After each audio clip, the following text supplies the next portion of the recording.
संत माधवदास जी रोज शाम को जगन्नाथपुरी में समुद्र किनारे टहलने जाते थे। वे और भगवान जगन्नाथ दोनों ही घने मित्र थे। कहते हैं कि हर शाम भगवान भी उनसे मिलने आते और दोनों बैठकर बहुत देर तक बातें करते थे। एक दिन भगवान जगन्नाथ आए तो माधवदास जी ने देखा कि वे कुछ उदास हैं।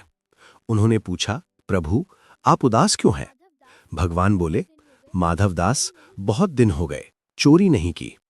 माधवदास जी चौंक गए, बोले, प्रभु, अब ये बचपन वाली आदत छोड़ दीजिए, वो तो बाल लीला थी। भगवान जगन्नाथ मुस्कुराए और बोले, जिसकी जो आदत होती है वो तो वही करेगा ना।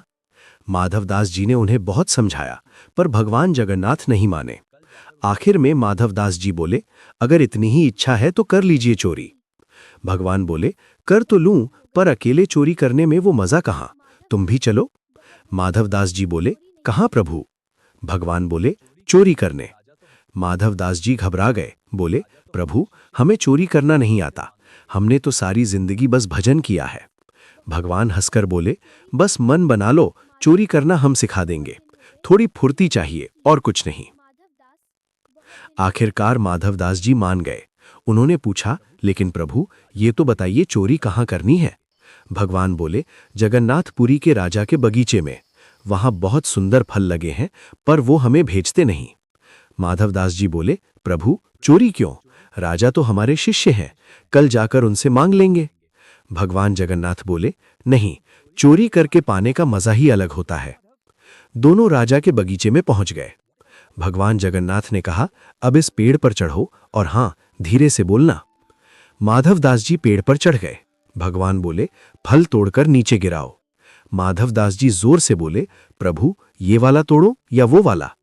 माधवदास जी की आवाज सुनते ही माली जाग गया और डंडा लेकर दौड़ा। माली की आवाज सुनते ही भगवान जगन्नाथ ने भी दौड़ लगा दी, लेकिन माधवदास जी पकड़े गए। माली ने अंधेरे में 2-4 डंडे भी लगा दिए और रात भर उन्हें बांध कर रखा। माली ने कहा, सुबह राजा के पास ले जाऊंगा और कड़ी सजा दिलवाऊंगा। माधवदास जी इधर उधर देखने लगे। माली ने पूछा, क्या देख रहे हो? साथ में कोई और भी है क्या? माधवदास जी ने कहा, अरे कुछ नहीं, लेकिन मन में सोच रहे थे, जो मुझे यहां लाए थे वे कहां चले गए? सुबह माली उन्हें राजा के पास ले जाने लगा। रास्ते में ही राजा मिल गए। उन्होंने देखा कि उनका गुरु बंधा हुआ है। राजा गुस्से में माली को डांटने लगे। माधवदास जी बोले, इसे कुछ मत कहिए, जब हम ऐसा काम करेंगे तो सजा तो मिलेगी ही। राजा ने पूछा, आपने क्या किया? माधवदास जी बोले, चोरी। राजा हैरान रह गए, आपने चोरी क्यों की?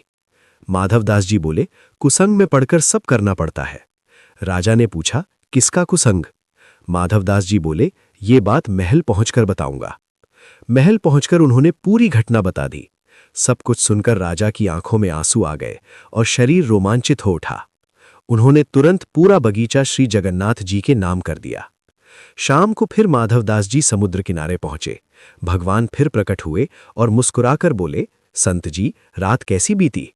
माधवदास जी बोले, हम तो पिटे रात भर बंधे रहे, एक भी फल नहीं मिला और आप भाग लिए, लेकिन देखिए, हम पूरा का पूरा बगीचा आपके नाम करा लाए।